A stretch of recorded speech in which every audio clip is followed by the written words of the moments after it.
Panginoon, na nandiyan, Panginoon, sa langit, ay nandito sa aming mga puso, Panginoon. At kailanman, Ama, hindi mo kami iiwanan, hindi mo kami tatalikuran. Maraming salamat, Panginoon, sa iyo. Tunay nga, Panginoon, Ikaw ang aming itatanghal sa hapong ito, O God. Ikaw ang aming pararangalan, Panginoon. Tanging ang mensahe mo lamang, Amang Diyos, ang mamumutawi, Panginoon, sa iyong lingkod, O God. Lord, this is not a show, O God. Hindi po ito palabas, Panginoon. Subalit ito, Panginoon, ay isang parangal para sa dakilang Ama na aming sinasamba. Marami pong salamat. We give you praise. We give you honor, our Father. Thank you. We bless your name. This we pray in Jesus' name. Amen and amen. Hallelujah. Hallelujah. Praise the Lord. Hallelujah. Kanina po, nung nagsasayaw yung ating mga dancer, tapos nakita ko si Nancy, akala ko nasa Korea ako. Para tayong nasa Korea, di ba? Praise the Lord. Alam nyo, maganda po yung mga nangyayari po sa atin na mga anak ng Diyos, sapagkat ngayon po, napapagtanto na natin na may dakilang Ama tayo, no? Bagamat, sabi ko nga, we have our Father on earth. May mga ama po ba ng tahanan dito? Meron po bang mga ama ng tahanan na nandito ngayon? Pwede po ba kayong tumayo?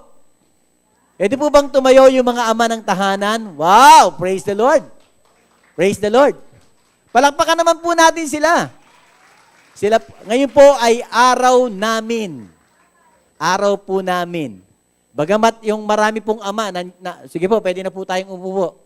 Lahat po ng ama kaninang umaga ay pinanalangin po ni Pastor Cesar at saka ni Pastora Ces po. At natutuwa po tayo na dumadami na po ang mga tatay. Amen? Sa susunod po, tayo na pong lahat ang nakaupo dyan. Yung mga anak po natin nakakandong na lang. Amen? Okay po ba yon? Hindi po magkukulang ang bangko pag nagdala po tayo ng tatay, di ba? Dahil pwede naman tayong kumandong. Dahil tayo po yung kanyang mga anak. Amen? Yun po yung nararamdaman po natin sa Ama po natin sa langit. Amen? Siya po yung kinakandungan natin sa tuwing po tayo yung nangangailangan. Kaya po yung mga ama ng tahanan, dapat po ganun din tayo. Hindi po pagbata lamang yung mga anak natin, saka natin pwedeng kandungin. Ako nga po, gusto kong kandungin yung dalawa kong anak na lalaki, mas malalaki pa sa akin. Diba? Masarap po kasi silang yakapin dahil sila po yung mga anak natin. Amen? Alam nyo, marami na po tayong pinag-usapan dito sa church. Alam ko, ever since po na nagtuturo si Pastora sa atin, doon pa sa Pandakan, every time na sumasapit po ang kaarawan ng mga tatay, lagi pong napagtutuunan ng pansin, yung ano ba ang mga tatay? Ano ba dapat kayo? Ano ba dapat tayo? Okay? Ano ba dapat yung ating mga tinatawag na traits and attitudes?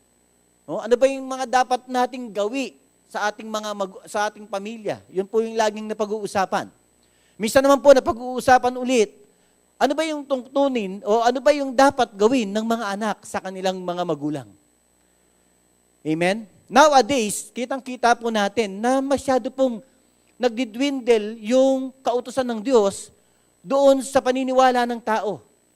Masyado pong naghihiwalay yung tinatawag na karunungan ng tao sa gusto ng Diyos sa kanyang mga buhay. Amen? Lumalayo na po. Sinabi ng Diyos, sumunod ka, ang sasabihin po ng tao, hindi. Magkaroon ka ng paggalang, ang sagot po ng tao, hindi. Marami na pong nangyayari. Alam nyo, nalulungkot po ako pag nababalitaan ko napapanood sa TV, nababasa sa dyaryo, napakaraming krimen. Alam nyo, ang nakakalungkot, yung anak, pinatay ang ama. Yung ama, binigti ang anak. Marami po kayong naririnig na ganyan. Siguro hindi lang po akong nakakabasa niyan. Marami pong mga batas na sinasabi yung tinatawag na parasite o yung tinatawag na pagkakasala ng isang ama o ng isang anak sa kanyang ama. Pero ano po ang nagaganap? Nakakalungkot isipin na dahil doon sa disobedience o hindi pagsunod ng isang anak, nagkakaroon ng tinatawag na kaguluhan. O dahil sa pagpapabaya ng isang magulang, nagkakaroon po ng chaos o kaguluhan sa sambahayan. Marami pong ama, sa palagay ko po naman, ay nagsisikap. Nagkakaroon po ng tinatawag na banayad na puso upang ipadama yung kanyang pagmamahal sa kanyang mga pamilya. O sa kanyang pamilya pala, pag mga dalawa sa kanyang pamilya. Pero alam nyo, hindi po yun nakikita sa ating lipunan sa ngayon. Ano po ang kulang? Sabi ko nga po, matagal na nating pinag-uusapan yan. Halos taon-taon, itinuturo po yan. Minsan nga, hindi taon-taon. Minsan, 10 beses sa isang taon, tinuturo po ng ating pastora yan. Minsan, napagtutuunan ng pansin ng mga kabataan. Dahil ang mga kabataan po ngayon, ang tingin nila sa kanilang mga sarili, they are well off enough. Okay? Mayayaman na sila, may trabahong maayos, mas matindi sila sa teknolohiya, yung kanilang mga magulang, ay tsapwera na. Bakit? Huli na kayo kahit sabihin pa ng mga magulang na, anak, hindi mo pa alam yan. Papunta ka pa lang, pabalik na ako. Alam mo sagot? Sorry, hindi tayo nagkasalubong. Kasi sumakay ka ng bus, ako eroplano.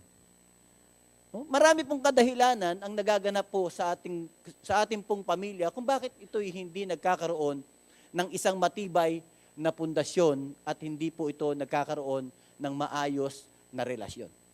Amen? Sa hapon pong ito, nais ko pong bigyan pansin natin yung teksto po mula doon sa Ephesians. Amen? Alam nyo, ito po ay itinuro din po doon sa Old Testament. Kung papansinin po natin. Sabi po dito sa Ephesians 6, verse 1 to 4, kung ipa-plus po sa yan, ang galing talaga ni Weng. Nagawang itagalog. Sabi niya, mga anak, sundin ninyo ang inyong mga magulang sa Panginoon sapagkat ito'y matuwid. Igalang mo ang iyong anak, ang iyong ama at ina. Ito ang unang utos na may pangako. Upang maging mabuti ang iyong kalagayan at ikaw ay mabuhay na matagal sa ibabaw ng lupa. At mga ama, huwag ninyong ibunsod sa galit ang inyong mga anak, kundi akayin ninyo sila sa pagsasanay at pangaral ng Panginoon. Actually, dalawa po itong punto rito na gustong iparating ng Panginoon sa atin. First, yung tinatawag na hindi ko masasabing obligasyon Ito po ay isang kautusan na dapat sundin ng mga anak. Yung igalang po ang kanyang mga magulang. Period. Wala pong sinasabi dito na kailangan mo lang igalang ang iyong mga magulang kung sila ay mabuti. Amen po ba? Wala pong sinasabi ang Diyos na igalang mo ang iyong magulang pagka ito'y mabuti. Pagka binibigyan ka ng 1,000,000, igalang mo. Pero pag binibigyan ka ng 5, 25, huwag mong igalang. Wala pong ganun ang Biblia. Ang sabi po dito, igalang mo ang iyong mga magulang sapagkat ito'y matuwid. So normally, ang kabaliktaran po niya, pag hindi ka gumalang, anong tawag po sa'yo? Ang tawag po sa'yo ay liko-liko. Kasi sabi doon matuwid So liko-liko ka. Okay? Sa isang banda po, ikaw ay nagkakasala. Amen? So sa isang banda naman po, ano pong sabi? Turuan daw tayo, o ituro daw, huwag daw nating ibunsod sa galit ang ating mga anak, tayo po yung mga magulang, at akayin natin sila sa pagsasanay at pangangaral o dun sa pangapangaral ng Panginoon, which is the Bible. Tanungin ko po ngayon yung mga ama, have you read the Bible? Nabasa niyo po ba ang Biblia? Amen. Praise the Lord. Mabuti. Alam niyo, ako po ay, siguro yung aking ako po ay matagal na nagbabasa ng Biblia. Napakatagal na panahon na ako po ay nagbabasa ng Biblia. Pero, nailihis pa din po ako ng ating kaaway. Ako po ay nakakilala sa Panginoon, 1978.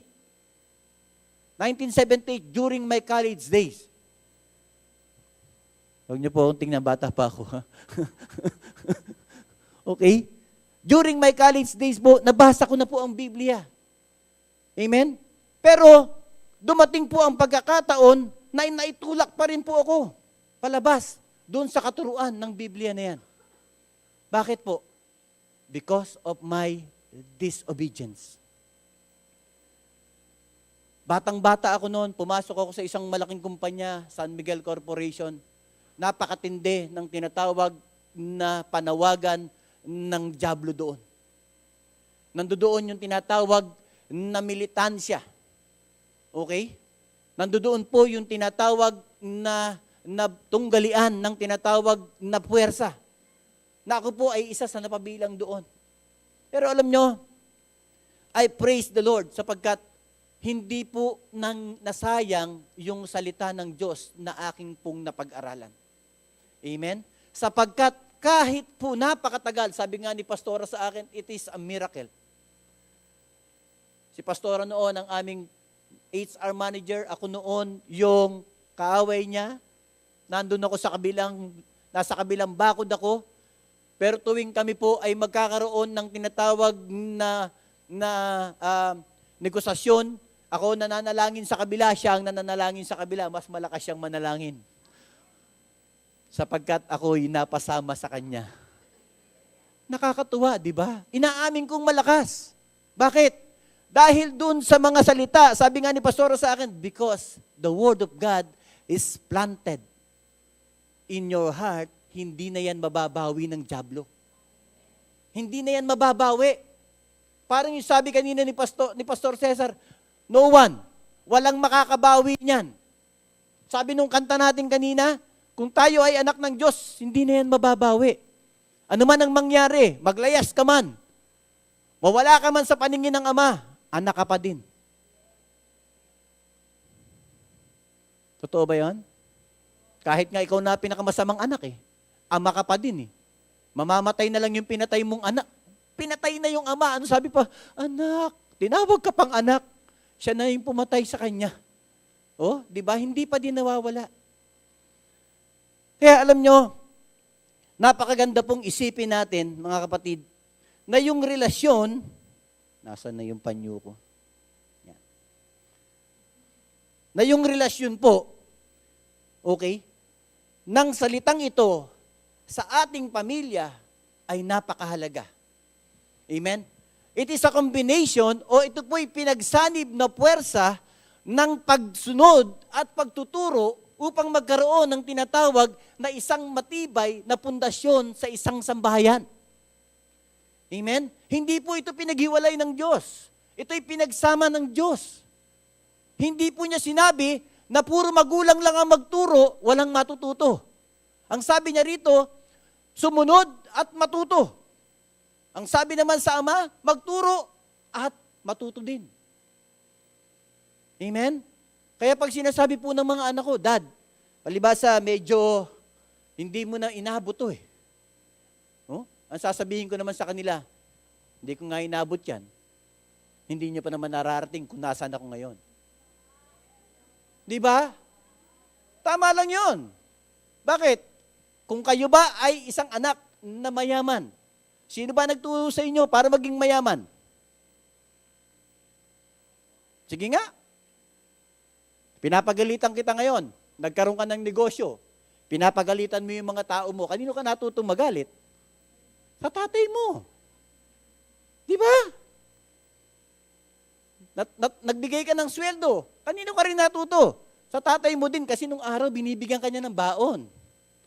So lahat ng natutunan ng anak, nanggaling lang yan sa Ama. Kaya kung masama ang itinuro ng Ama, normal.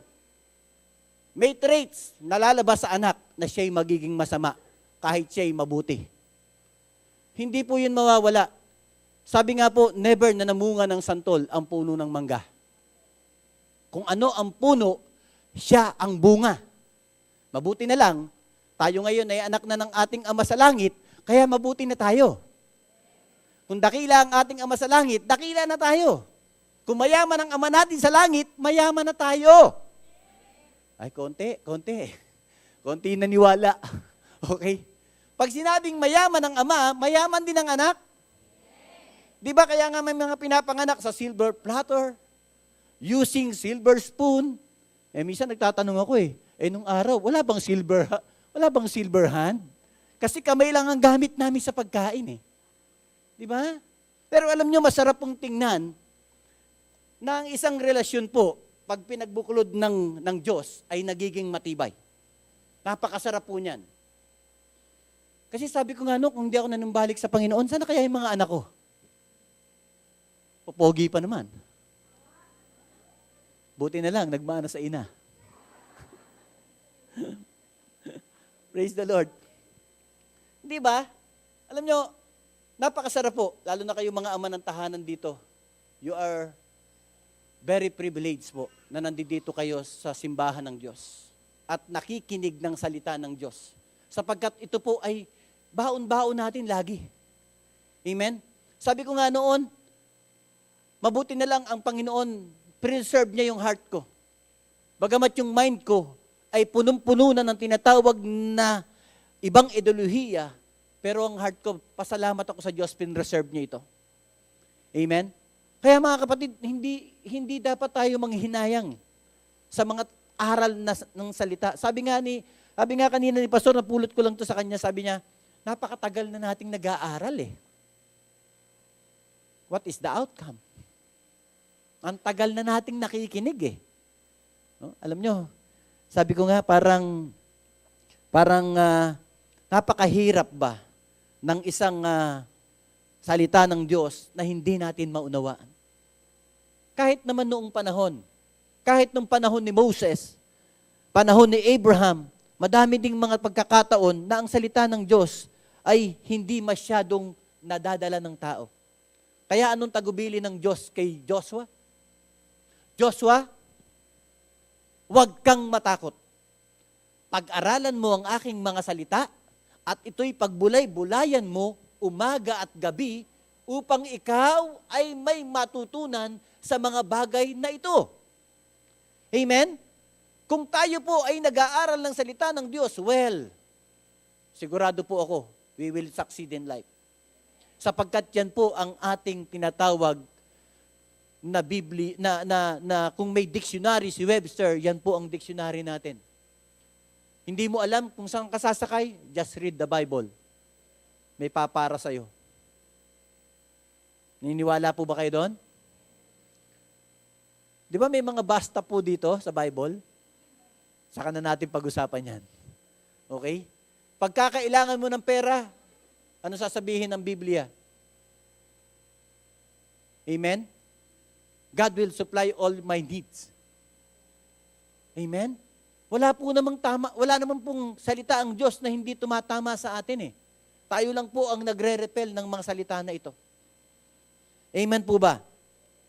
Ngayon po, mula po doon sa binasa natin sa Ephesians, minsan napakahirap, po.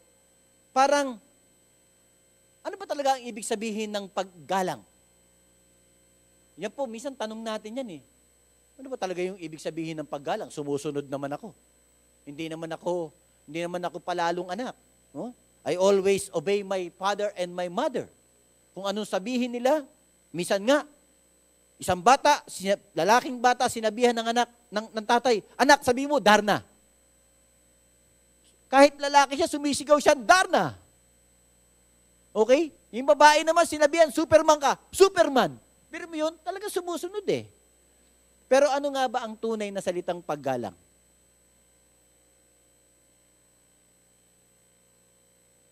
Alam nyo, nung pinag-aaralan ko po ito, sabi ko nga, hindi rin pala ako gumalang ng sapat. Medyo lumiko din pala ako.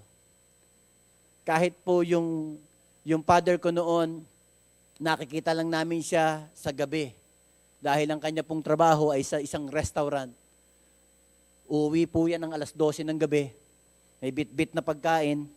Gigisingin po kami niyan at kakain kami. Kailangan na namin kumain ng kumain kasi bukas ng umaga hanggang gabi wala na naman kaming pagkain. Ganun po yung kalagayan namin noon. Tapos ang aking pong nanay ay nagnanahi lamang. Amen? Napakahirap ng buhay noon dahil po kami ay 10 na magkakapatid. Pero alam nyo, nakita ko po doon na kahit ganun yung sitwasyon, nandoon po yung pagkakaisa naming mga anak at magulang. Kahit po madalas akong mapingot sa tenga, kahit madalas akong mapalo ng latigo ng nanay ko, kasi noon ang pamalo po, hindi naman yung tinatawag na belt eh. Alam niyo yung plastic na bilog na mahaba? Yun po ang pamalo noon, nabibili yun sa mga tinatawag na hardware. No? Yun po yung pamalo. Kahit nasa ilalim ka na ng kama, papaluin ka pa din. No? Pero alam nyo, I realize now na yung ginawa ng mga magulang ko sa akin ay hindi naman pala masama para sa akin. Ito'y mabuti kung akin lamang inunawa ang bawat pagkakataon na ginawa niya yun sa akin. Nagre-rebelde ang puso. Nagkakaroon ng tinatawag na paglihis ang isang anak dahil po sa kawalan ng paggalang. Kaya masasabi natin ang paggalang po ay makikita sa ating kilos at pag-uugali. Amen? Yan po yung tinatawag na end result. Kung tayo po ay gumagalang, hindi lang po sa salita. Sabi nga po ng Panginoon, I cannot accept yung tinatawag na pagpupuri mo sa salita lamang. I want your heart. Gusto ko yung tinatawag na tapat na pagsamba. Ganon din po ang mga magulang.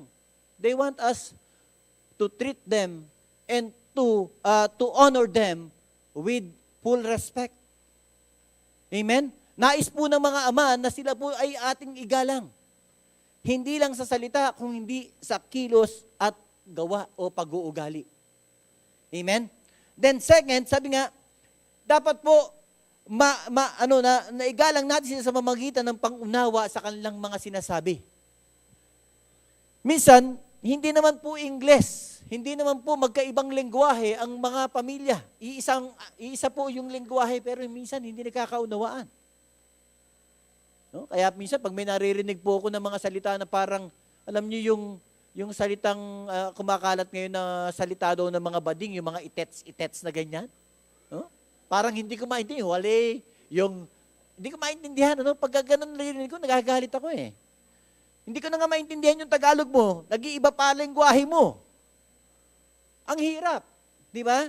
So dapat po, maunawaan natin ang isang ama o isang ina sa kanyang mga sinasabi. Ano po ang sabi doon sa Proverbs 13:1? Sabi po dito, tingnan po natin sa Proverbs 13:1, sa English nga, sister. Sabi niya, a wise son hid his father's instruction, but a scoffer that not listen to rebuke. Amen? Nakikinig sa instruction ang isang gumagalang. Nakikinig sa utos. Anyway, kung magkamali naman yan, sino ba ang magkakamali? Yung nag-utos?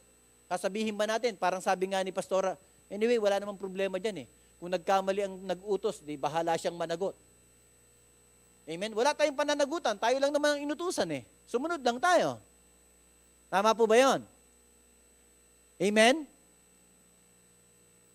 So ulitin ko po, kung nagkamali yung nag-utos, kung nagkamali man ang mga magulang natin, we are not liable. Hindi po tayo ang mananagot. Sila ang mananagot. Amen? Pero, kung tayo po ang magkakamali, kung pumalpa ka, amen? Ito po ang sabi, lagot ka na, siguradong huli ka. Di ba? Nagkamali ka eh. Siguradong huli ka.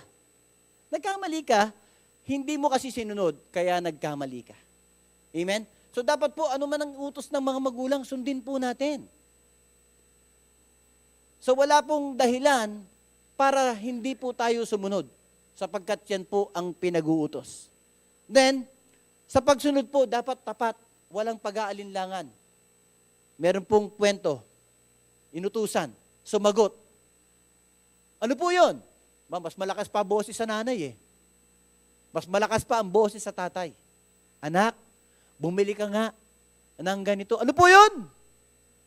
Normal po ba nangyayari yun? Ha? Normal? Dapat po hindi ganun eh.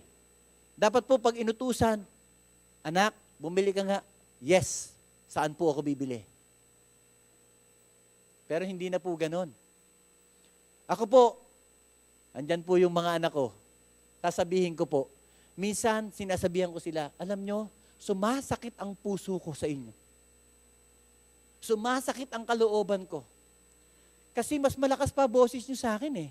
Eh ako pinanganak na akong may mic sa lalamunan, tinalo nyo pa ako. Pero mo minsan, maririnig mo biglang sisigaw. Pagpanik mo, bakit? Wala lang, nanonood lang pala ng TV. At pag inutusan mo, hindi mo makikita yung tinatawag na malumanay na pagkilos. Panigurado may pagdadabog. Naniniwala po ba kayo doon? Bili nga suka doon sa kanto. Ako na naman, inutusan dito. Ako na naman, kanina pa ako. Dapat di na ako naging panganay. Ako na lang lagi. Susunod din naman. Diba? Susunod ka din ng naman eh. Meron ka pang padabog. Oh, minsan, pag labas sa pita, bag! Ano yun? Kung pala, nagdadabog na. Sa amin po mga magulang, it is so hard to accept po na yung mga ganong ugali ng anak, sobra po yun para sa amin. Sapagkat wala naman po kami sigurong iuutos sa anak na ikasasama niya. Amen? Sabi nga po ng Bible, di ba? Ang ama ba, pwedeng magpaghumingi ka ba ng tinapay, bibigyan ka ba niya ng tinatawag na ahas or ano? Di ba? Hindi naman eh.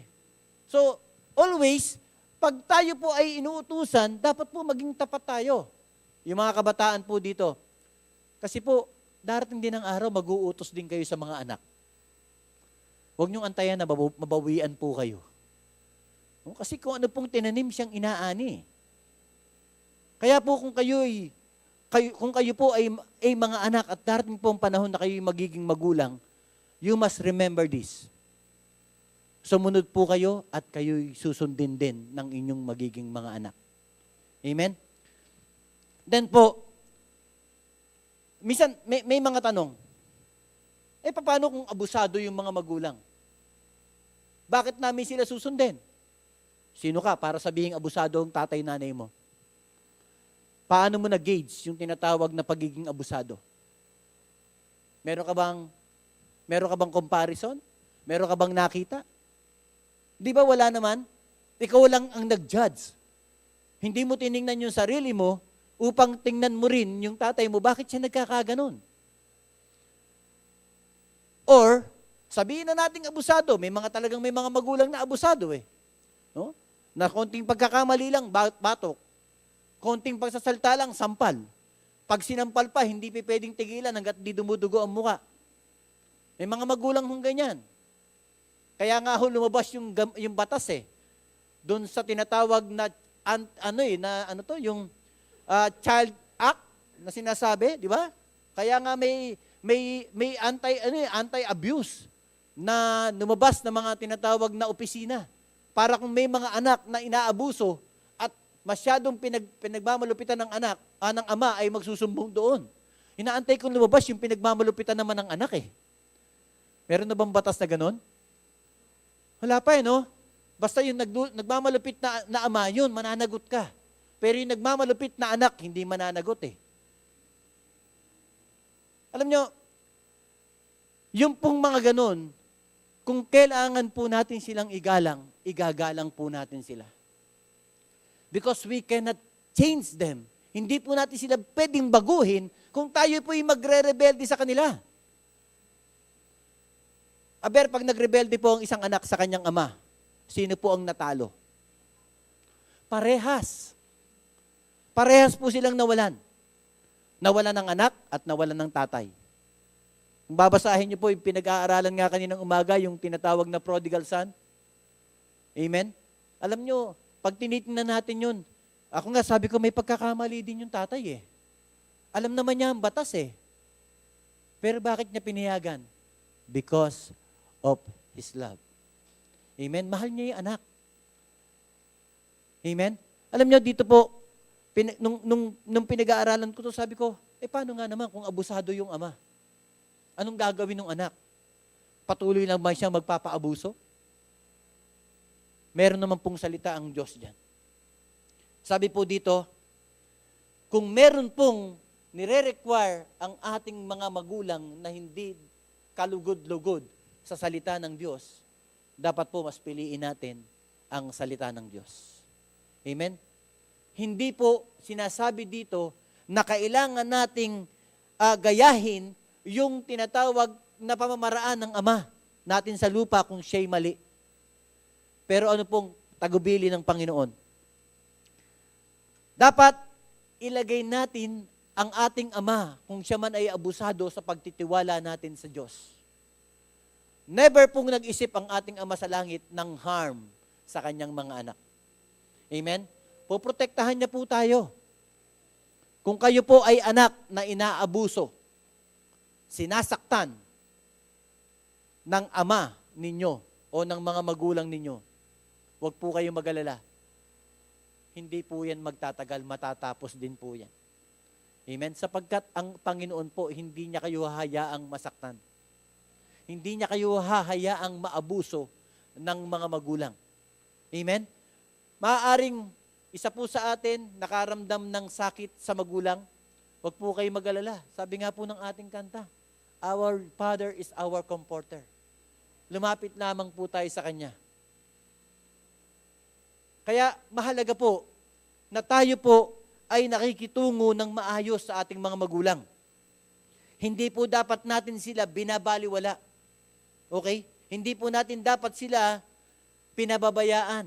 Kung sila man ay nagkakamali, huwag po nating gawing pagkakamali din ng ating mga buhay. Amen? Kung nagkamali sila, well, andiyan ka para ikaw ay tumulong sa ama mo na maitama yun. Andiyan ang ama natin sa langit upang kayong dalawa ay magtulungan upang ang ama mo sa lupa ay maiwas to.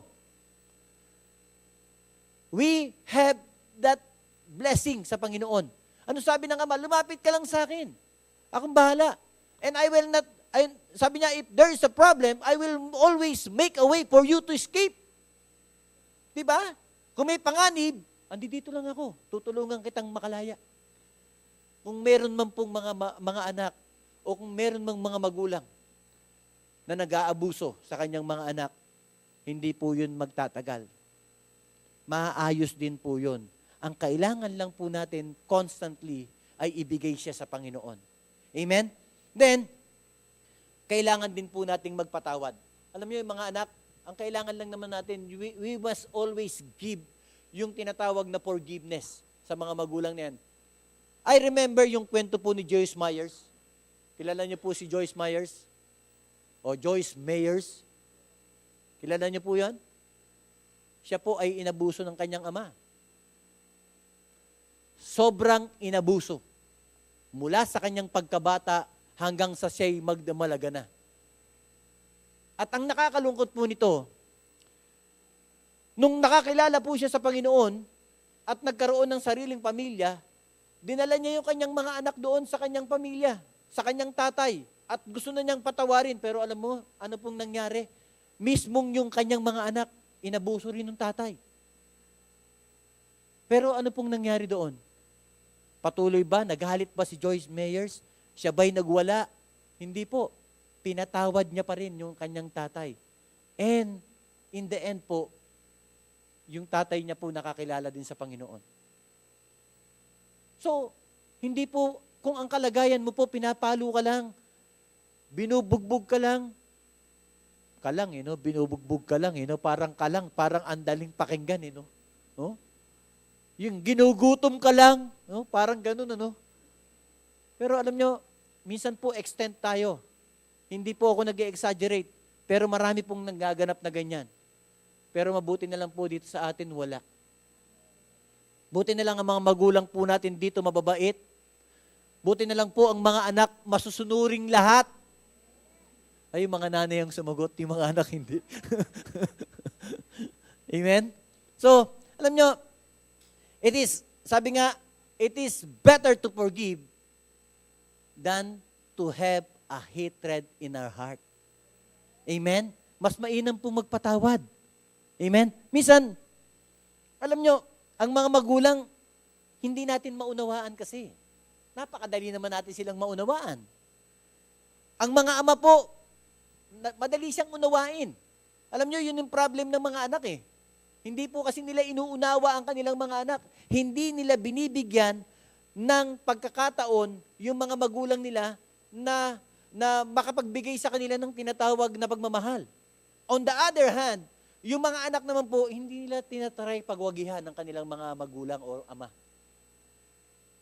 Basta ako, aatin ako ng church, bahala ka dyan, tatay. Basta ako, aatin ako, kung nanay lang ang makakasama ko, well, okay lang. Kung diyan ka gusto makipag-inuman sa mga barkada mo, okay lang. Minsan nga, aalis ka, hindi ka pa nagpapaalam eh. Minsan, scapegoat mo pa yung tinatawag na pag-stay sa church. Para lang maiwasan mo yung tatay mo. Pero ano po ba dapat natin ginagawa sa ating mga ama? First, kailangan po natin silang i-understand yung kanilang nature. Okay? Huwag po natin sabihin, matanda ka na kasi, kaya wala ka ng kaalam-alam sa buhay eh. Oh?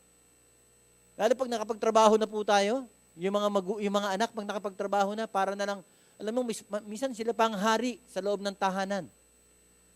Dahil sila yung mas malaking sweldo, sila yung nagbibigay ng maayos, ang tingin nila sa kanilang mga ama at sa kanilang mga magulang, tsapwera na. Pagising sa umaga, asan yung almusal ko? Nakapagluto ka na ba? Ganyan ang dating, no? Alam niyo, minsan, nakakalungkot nga, hindi natin nauunawaan ang ating mga tatay. Pagod na yan eh.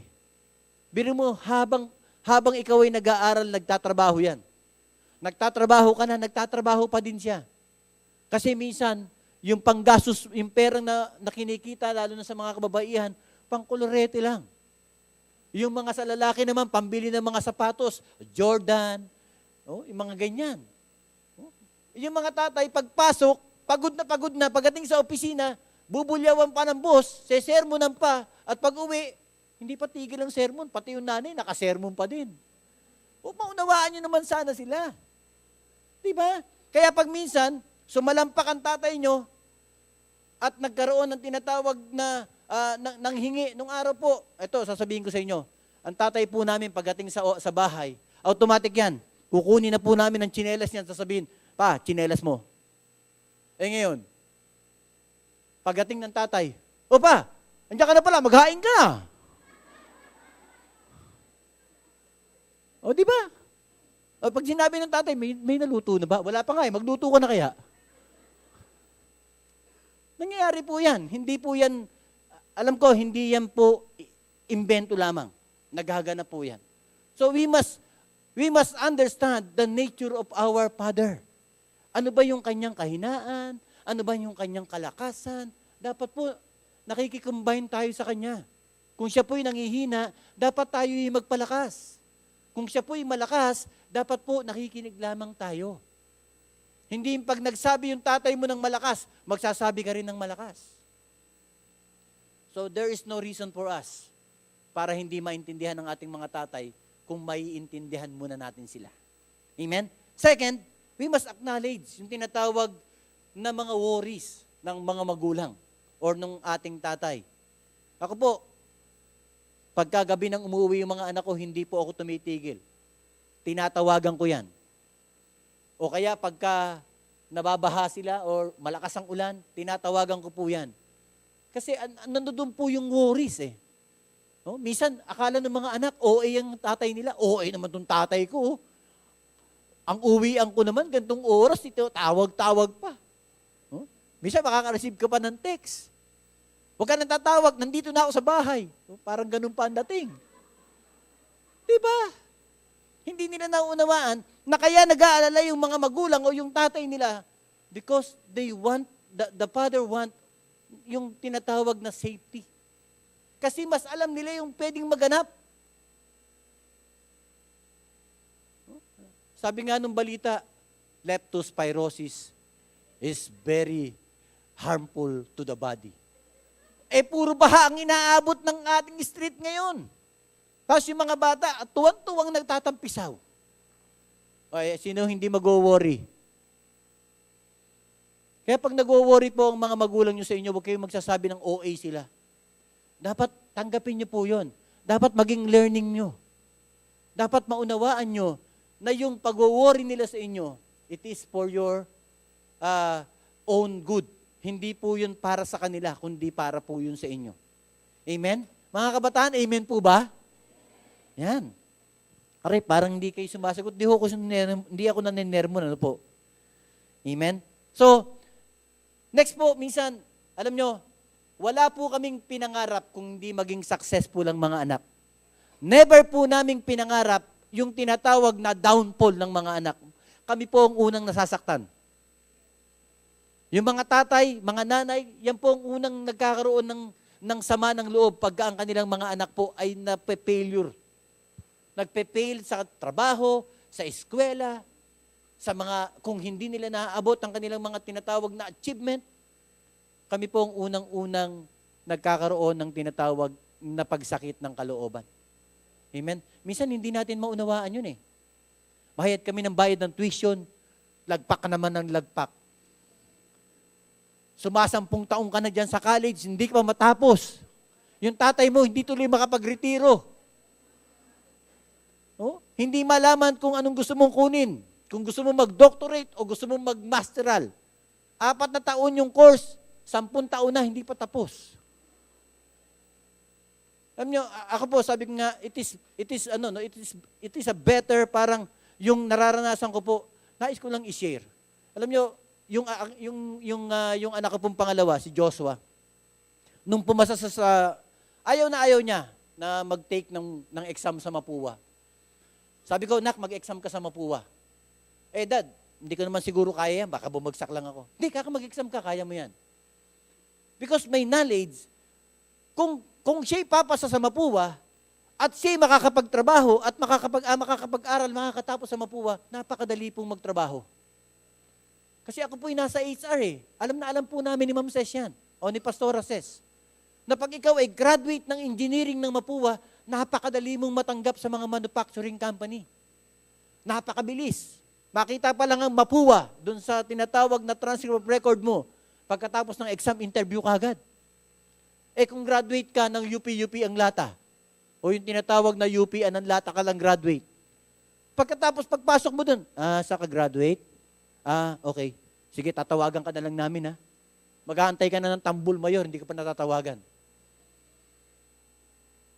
O tambul kapitan na lang, huwag ng mayor. Okay? So, nung siya po'y nakapasa, tuwan-tuwa po ako. Ako unang tuwan-tuwa dahil ako unang tinext eh. Sir, congratulations. Your son has passed the examination in Mapua. So, tuwang-tuwa po ako. Tapos, nung nagpe-first year na siya, sabi niya, Dad, gusto ko nang lumipat sa Adamson, parang hindi ko na kaya. Sabi ko, nak, kaya mo yan. Alam niyo po, to tell you honestly, pag inaabot ko pong gumagawa ng project yan, kahit hanggang 3:00 na madaling araw, magkasama po kaming gumagawa. Because I just want him to fulfill yung tinatawag na success ng buhay. Nais ko pong maranasan niya yung tinatawag na mas magandang pag-aaral na hindi po naranasan na hindi ko naranasan. Amen? Minsan yung mga anak, akala lang nila ganun eh. No? Ang tingin nila sa mga magulang nila, kontrabida, OA, no? Walang pake, hindi nila alam. Yung mga anak ay yung mga ama nila nagpupursige para makatulong sa kanilang ikatatagumpay ng buhay. Amen? Kaya po yung mga anak dapat po nandoon tayo sa tinatawag na pag-iisip na lahat ng ginagawa ng ating mga magulang ay para sa ating tinatawag na pag-unlad. Amen? Uunawain lang po natin yun. Then, kung tayo naman po ay maging successful, dapat naman po kilalanin naman natin yung pagod ng mga magulang natin. Minsan meron akong na-attend na parang graduation eh. Lahat binanggit eh. To my dearest principal, to my beloved advisor, to my wonderful classmate, thank you very much for your guidance for my success. Nakalimutan yung nanay at tatay na banggitin. Kaya sumisigaw yung teacher, uy, nanay, tatay mo, sabihin mo, oo nga pala, yung nanay at tatay ko, salamat sa pagbibigay nyo ng baon. Nakakalungkot po yun. Samantalang, kami naman yung gusto namin, yung marinig lamang, yung tinatawag na pagbibigay ninyo ng pagpapahalaga sa amin. Amen? Kaya mga anak, wag po ninyong kalilimutan yun. Because that is the very first thing na gusto naming maranasan sa aming buhay. Yung kami po ay pagpapahalagahan ninyo. Amen? Then, siguro po isa pa pong bagay na dapat natin ginagawa ng mga anak, spend our time, spend our quality time with our dad or yung ating pong mga magulang. Bigyan natin sila ng oras. Panggabi ka na sa call center, pag uwi mo, tutulog ka na lang, papasok ka ulit sa gabi. Pag kinabukasan, tutulog ka na lang, wala ka ng quality time. Pagdating ng sweldo mo, bibigyan mo lang ang tatay mo o bibigyan mo lang ang nanay mo. Ganon din naman po yung mga tatay. Puro anak na lang yung binabanggit ko. Yung mga tatay po, bigyan nyo rin ng quality time yung inyong mga anak. Find time na magkita po kayo. Find time na magkaroon po kayo ng tinatawag na bonding time. Amen? Kung ano yung hilig mo, tatay, yun ang gusto mong, kung gusto mo yung ganun pangyayari sa buhay mo, isama mo yung anak mo para maunawaan ka niya. Yung mga anak ko, sabi sa akin, Dad, takbo ka. Okay ba yung pagtatakbo mo? Okay ba yung pagmamarathon mo na yan? Ginawa ko, sinama ko sila. Sama kayo sa akin, i-register ko kayo. Nung maranasan nila, ngayon, tinatanong naman lang ako, Dad, ba't di mo kami na-register kanina? So, nahihiligan nila. Kung ano yung gusto mo, nagkakaroon kayo ng tinatawag na bonding. Nagkakaroon kayo ng pag-uunawaan sa bawat isa. Amen? So, find time. Find quality time sa bawat isa po sa atin. Sa anak, sa ama, sa mga magulang. Amen? O sa buong pamilya. Kagaya po ngayon, Father's Day. Medyo konting dukot naman sa bulsa, mga tatay. Treat natin yung ating yung pamilya natin. Dalhin mo na, Brother Sam, dalhin mo si Nancy sa Shangri-La. Okay? No? Si Pastora kasi parang, alam ko, mamaya may lakad to eh. No? Tapos na ba? So, ganun po. Huwag po nating pagkuriputan yung ating buong sambahayan. I-treat natin sila. Amen? Kung gusto po nila ng medyo mamahaling restaurant, huwag po kayong pumunta ron sa gilid lang, sa gilid, para medyo mura. Okay? At least, nagkaroon po kayo ng tinatawag na bonding time. Di ba? Then, ano po ba yung tinatawag natin na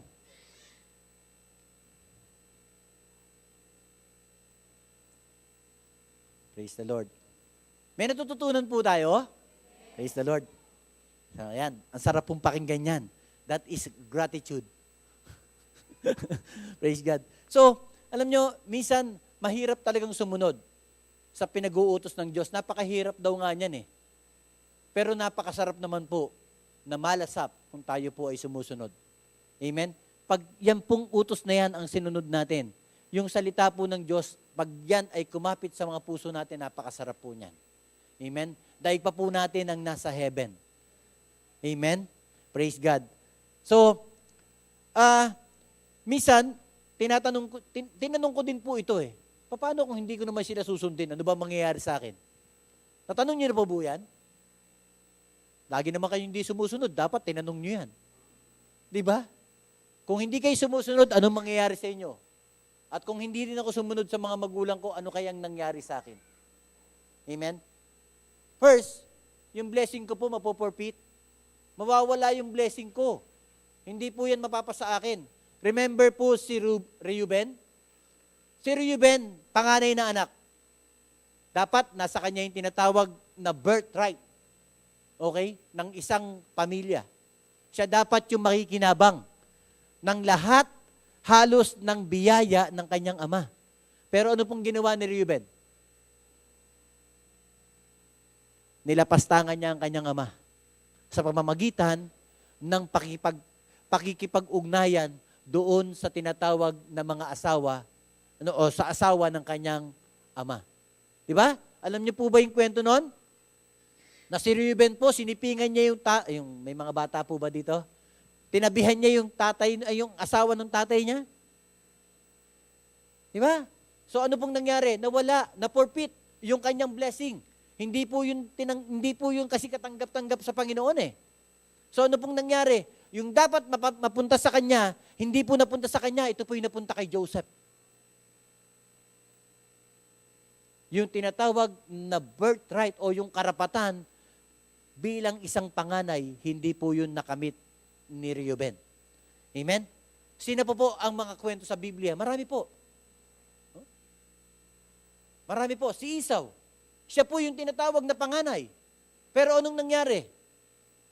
Binastos niya rin ang kanyang mga magulang sa pamamagitan ng pag-aasawa ng hindi nila kalahi. So anong nangyari po sa kanya? Una, nawala yung birthright niya. Pangalawa, nawala yung blessing ng tatay niya sa kanya. Napunta kanino? Kay Jacob. So tayo pong mga anak, hindi po lamang ito binabanggit sa panganay. Kung tayo po ay hindi susunod sa ating mga magulang, mapoporpit yung blessing na para sa atin. Amen? Kaya dapat maingat po tayo. Second, ito po medyo, hindi po ito pananakot, but we will die young. Mamamatay po tayo ng maaga kung di po tayo susunod. Sinabihan ka ng tatay mo, huwag kang hihitit ng sigarilyo. Sigarilyo ka pa rin ng sigarilyo. Ano nangyari sa'yo in the end? Nagkaroon ka ng lung cancer. Sinabi ng huwag ka masyadong iinom. O, huwag ka masyado, no? Huwag kang iinom. Sinabihan ka. Ang sagot na kagad sa tatay mo, bakit kayo nung araw umiinom? No? Sinabihan ka na eh. Alam nyo, doon sa church natin sa Pandakan po, may nagtanong sa akin yan. Brother, bakit ba kayong mga magulang ayaw nyong iparanas sa amin yung naranasan ninyo? Sabi ko, ba't namin paparanas sa inyo yung naranasan namin? Hindi nga maganda. Kung naranasan namin maganda yan, bakit di namin sasabihin sa inyong danasin mo din? Alam namin na pag uminom kami, mahihilo kami. Makakalagpas kami sa bahay namin dahil lalagpas kami, makakatulog kami sa sasakyan. Alam namin yon. At alam din namin na pag nakatulog kami, mananakawang kami. At alam din namin na pag uwi namin, hindi lang laslas ang aming bulsa, kundi tangay pa, pati pitaka. Alam namin yun. Pagka uminom kami, ganun ang mangyayari sa amin. Ba't namin natuturo sa inyo? Sabi niya, ganun ba yun? Ganun yun. Hindi kami pwedeng magsabi sa inyo ng tinatawag na bagay na hindi ninyo ikagaganda. Amen? So, alam nyo, yung kwento ni, kaya kung hindi kayo susunod, sabi ng Bible, mamamatay kayo ng maaga eh. Remember the story of Absalom? Nung nagrebelde siya sa tatay niya, hindi siya sumunod, inagawang pa niya ng kaharian. Amen? Ang hari noon ay si David. Nagproklama si Absalom na siya na ang bagong hari. Ano nangyari? Tinugis siya ng mga tauhan ni David. At nung magkasalubong sila, ang tindi ng kamatayan ni Absalom, pag binasa nyo, sumabit yung kanyang leeg sa mga sanga ng puno, at pagkatapos, sinibat siya nung tapat na lingkod ni David ng 3 sibat. At nung siya'y bumagsak, hindi pa nakontento, meron sinasabi doon na meron mga young warrior si David na pinagpapatay siya. Napakabata ni Absalom, kaya nga ang sabi ni David, please, do not harm young Absalom. Nagpiplead siya dun sa mga grupo. Kaya nung namatay siya, iyak ng iyak si David. Ang sama ng loob ni David. Dahil napakabata pa. Pero wala siyang magagawa. Sapagkat yun ang itinadhana sa isang taong hindi marunong sumunod sa kanyang mga magulang. Remember yung tinatawag na 10 Commandments? Sabi doon, obey your father and mother that you may live long. Sundin nyo raw yung inyong ama't ina upang kayo'y magkaroon ng buhay na mahaba. So ano po ang kabaligtaran kung hindi po tayo susunod? Pero alam ko po, dito sa Rema, lahat po tayo, sabi nga ni Pastor Cesar kanina, dineclare na tayong lahat ay aabot ng 100 taon. And sabi nga ni Pastora says, 120 daw. Ako sabi ko, 140 is enough. 140 is enough. 50 years old ako ngayon, 90 more years. Yes. Di ba? Ang sarap po nun. Yung humahaba ang buhay mo, tapos macho ka, o maganda ka pa din, hindi nagbabago ang mukha mo. Wag lang kagaya ni Vicky Bello. Si Vicky Bello, maganda mukha, pero dito puro kulubot yun. No? Batak na batak sa likod yun. Okay? Tawa na tawa si Nancy. Joke lang yun, joke lang po yun. Hindi natin pinag-uusapan si Vicky Bello. Then, lastly po, you will be in the losing end. Lagi ka pong nasa hulihan at hindi ka po kailanman mapupunta sa unahan kung ikaw ay hindi susunod sa iyong mga magulang. Remember po, yung sa Genesis 9:24 to 25, yung kwento ni Ham, Japet, at saka ni Shem, di ba? Nung makita ni ang matindi po nito, hindi lang po yung anak ni Noah ang nagkaroon ng pinaka parang curse maging yung anak nung kanyang anak na si Canaan. Amen? Hanggang doon sa generation na yun, nagkaroon ng curse. No? Lagi kang magiging servant, sabi niya kay Canaan. Pero yun, hindi po tayo kailanman mauuna kung tayo po'y magkakasala sa ating mga magulang. Kung tayo hindi susunod. Amen? Kaya mahalaga po, mga kapatid, na tayo po na mga anak ay marunong sumunod sa ating mga magulang. Then, sa kabila po noon, merong masama na pwedeng maganap. Merong mga tinatawag na kaparusahan. Pero meron naman pong mga tinatawag na kapakinabangan. Amen? Ano pong pakinabang ang pwede nating makuha kung tayo na may susunod? First, yung paggalang po na bibigay natin sa ating mga magulang, marireceive din po natin yan. Matatanggap din po natin yan. Remember the story of Ruth? Nung pinapaalis siya ni Naomi, sabi niya, sige na, bumalik ka na sa iyong lupain. Huwag mo na akong sundan. Wala na akong mga anak na ipapakasal para sa iyo. Sabi ni Ruth, no, susunod ako sa iyo, sasama ako sa iyo kung saan ka man pupunta. At kung saan ka titira, doon din ako titira. Amen? Dahil sa katapatan ni Ruth, naging basihan ito ni Boaz upang siya'y bigyan ng parangal. Amen? Ano sabi ni Boaz? Dahil tinanong niya si Boaz, bakit mo ginagawa ito sa akin? Bakit mo ako binibigyan ng pagpapahalaga? Ano sabi ni Boaz sa kanya? Alam mo, narinig ko kung anong ginawa mo kay Ruth. Narinig ko kung anong ginawa mo sa biyanan mo. Imagine, biyanan pa lang yun. Pinagpala na si Ruth. Lalo na siguro kung sa magulang niya ginawa yun. Baka doble yung pagpapalang nakamit niya mula kay Boaz. Amen? So, mahalaga po na laging tumanim sa isip natin na kung tayo po'y gagalang sa ating mga magulang, igagalang din po tayo na maging ng mga kapitbahay po natin. Hindi po kayo magkakamali sa gagawin nyo. Then po, ang isa pa pong makakamit natin, it will always please our Father in heaven. Lagi po yan na magaganap sa buhay natin. Hindi po tayo magkakamali. Amen? Lahat po ng gagawin nating paggalang sa lupa, sa ating pong mga magulang, yan po ay susuklian ng ating Diyos na Ama natin na nasa langit. Amen? Amen po? Tulog na yata kayo eh. Amen?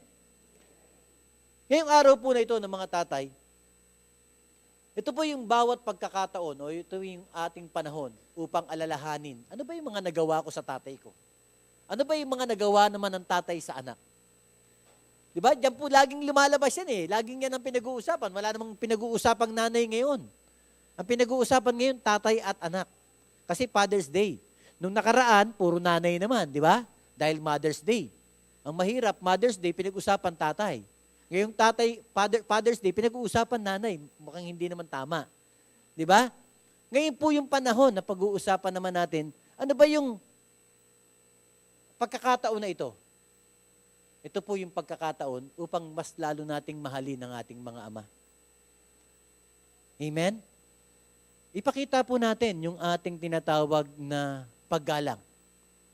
Ipakita natin yung pagpapahalaga natin sa ating mga ama ng tahanan. Huwag po tayo ang maging hari.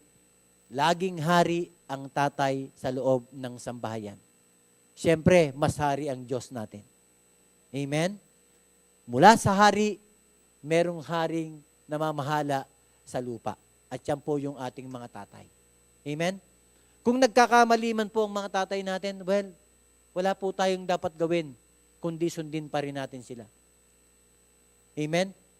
Kagaya po ng presidente ng Pilipinas. Kung nagkakamali po siya, well, wala naman tayong magagawa doon eh. No? Pero wag na nating isipin na yung tax natin ay kinukurap lang nila. Wag na tayong makialam doon. Usapin na ng BIR yun. Okay? Kung tayo po ay nagbabayad ng tamang buwis, wala na tayong pakialam kung nagkakamali man ng ama ng Pilipinas na ito. Amen? Siya po naman ang mananagot doon. Ganon din po tayo sa ating mga ama ng tahanan. Kung nagkakamali po ang mga tatay natin, wag po tayong mag-alala.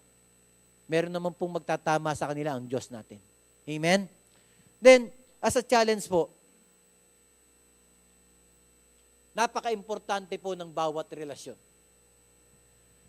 Yung ugnayan po ng tatay at anak, ito po, medyo iisipin natin, parang exaggerated naman to. Hindi po. Yung relasyon ng tatay sa anak, ito po yung tinatawag na basihan o yung tinatawag na kuryente na pwedeng dumating po sa tinatawag na mas matibay na relasyon ng bayan. Okay, dyan po nanggagaling yan eh. Kung maayos yung sambahayan, tama ang relasyon, lahat po ng nasa labas niyan magiging maayos. Amen? Kung pangit ang sambahayan, normal na magiging pangit din ang buong lipunan. Kasi ang tinatawag po na structure ng lipunan ay yung sambahayan. Yung pamilya po na nandiyan, yan po yung structure ng ating lipunan. Kaya po gumagalaw ang gobyerno para sa lipunan. At yung lipunan gumagalaw para sa sambahayan. Amen? Kaya kung tama yung tinatawag na ugnayan at relasyon ng ama at anak, there's always a better life ahead of us. Amen? Huwag po tayong magkakamali. Lagi po nating sasabihin sa ating sarili na tayo ang tinatawag na kailangan ng bayang ito. Lalo na po tayo ngayon na tayo yung mga Kristiyano na. Alam na po natin ang kautusan ng Diyos. Alam na natin ang tama at mali. Alam na po natin kung papaano natin iuugnay ang ating sarili sa bawat isa. Alam na po natin na mga tatay, tayo po yung dapat mamuno, tayo yung dapat magturo, yung mga anak, tayo po ang dapat sumunod kung alam po natin yan. Yan po yung tinatawag na matibay na muog na kailanman hindi pwedeng basagin. Amen? Kaya, ako po, ang pwede ko pong sabihin ngayon, mag-iwan po tayo ng legacy. Kagaya nung sinabi ni Pastor Cesar kanina, mag-iwan tayo ng legacy. Yung legacy po natin, mamanahin niya ng ating mga anak. Kung maganda ang relasyon natin sa ating mga anak, normal na magiging maganda rin ang relasyon ng ating anak sa kanyang magiging anak. At yung apo mo, pag yan po ay nagkaanak, maganda rin ang relasyon. Bakit? Sapagkat may pinagmulan, mayroong pinanggalingan. Amen? Kaya mga kapatid, sa gabi pong ito, alam ko po, napakadami na nating narinig. Napakalawak na ng ating mga natutunan. We should always apply it. Application na lang po ang kulang. I-apply po natin. Huwag po nating pabayaan na na marinig lamang ang mga salita ng Diyos. Pagkatapos, wala na. Dapat po, pagkatapos nating marinig, gawin natin. And sigurado po ako, yung future po natin magiging maayos. Amen? Amen po? So, nais ko pong patayuin muli ang mga tatay. Tapos siguro hilingan natin si pastorang ipag-pray tayo. No? Pwede po bang malaman, ilan po ba yung mga tatay dito? Sino kaya ang may pinakamatandang tatay? Dito po nga po kayo sa harap. Dito nga po kayo sa harap. Praise the Lord.